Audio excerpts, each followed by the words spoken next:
Question mark लग जाता है। और मैं पूरी जिम्मेदारी के साथ एक बात कहती हूं, जब ये बात चुनाव नतीजों के बाद कही जाती है तो कहता है हार गए इसलिए। मैं पूरे दावा ठोक कर, सीना ठोक कर यहां पर कहती हूं, चुनाव तो हम असम में जबरदस्त तरीके से जीत रहे हैं, लेकिन हम फिर भी लोकतंत्र की ये धज्जियां उड़ते हुए चीरहरण नहीं देखेंगे और भाजपा और चुनाव आयोग को दही जमाकर अपने मुंह में नहीं बैठने देंगे। सुधांशु जी जवाब दे दीजिए इस सवाल पर कि कैसे क्योंकि ये क्रिमिनल ऑफेंस है, this is a criminal offence in the Indian Penal Code. अगर किसी प्राइवेट इंडिविजुअल के पास ईवीएम मिल गया, इसका जवाब तो भाजपा और चुनाव आयोग को देना पड़ेगा।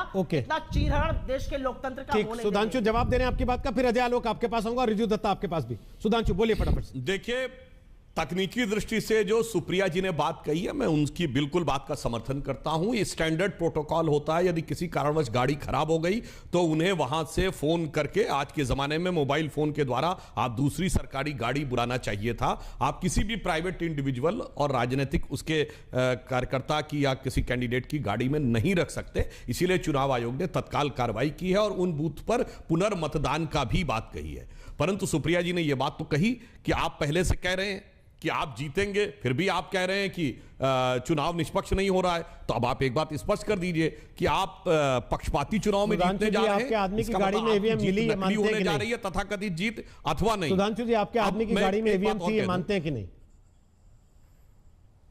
देखिए, इस विषय पे चुनाव आयोग तय करेगा कि गाड़ी किसकी थी, गाड़ी का ओनर कौन था। परंतु एक बात बहुत साफ है, आपको पता किसी नहीं भी है? प्राइवेट इंडिविजुअल की गाड़ी में अगर रखा गया तो नियमानुसार सही नहीं था, इसलिए चुनाव आयोग ने उस पर कार्रवाई कर दी है। पर हम पूछना चाहते हैं, आज तो सुप्रिया जी ने इतना कहा, जब आप राजस्थान, मध्य प्रदेश, छत्तीसगढ़ जीते थे तो आपने कितना ईवीएम को डोज दिया था? हमारा दिल्ली में सुपड़ा साफ हो गया, एक बार 67, एक बार 62 जीती आम आदमी पार्टी। हमने नहीं दोष दिया गाड़ियों से ईवीएम आप ढूंढ के लाए। हम लगातार 1 दर्जन उपचुनाव हारे हैं 2017-18 के आसपास की गाड़ियों से ईवीएम आप ढूंढ के लाए। आप इनके कितने उम्मीदवारों की गाड़ियों से ईवीएम ढूंढ के ले आए आज तक? जनाब, मैंने तो आपको अपने पहले वक्तव्य में उदाहरण दे दिया। ईवीएम के ऊपर तो यह आरोप है, संदेह है। यह बताइए 110% मतदान कहीं हो सकता है?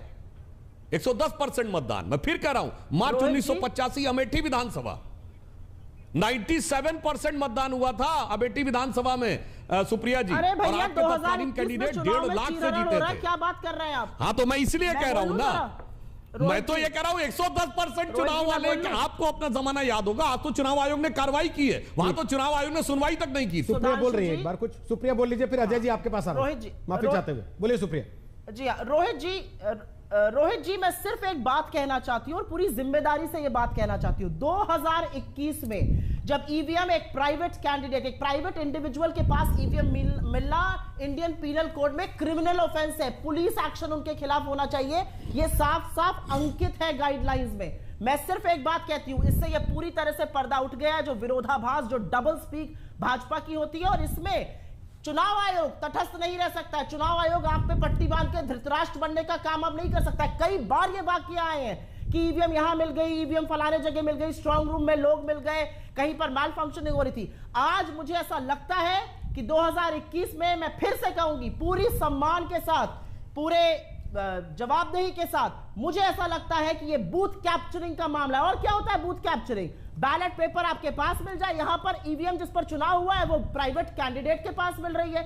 मुझे ऐसा लगता है देश में फिर से बैलेट पेपर से चुनाव होना चाहिए। चुनाव की विश्वसनीयता तो सुप्रिया जी 5:30 बजे कांग्रेस पार्टी का प्रतिनिधि मंडल चुनाव आयोग से मिलने जा रहा है दिल्ली में। क्या आप उनसे मांग करेंगे कि असम का पूरा चुनाव रद्द कर दिया जाए और दोबारा हो और बैलेट पेपर से हो?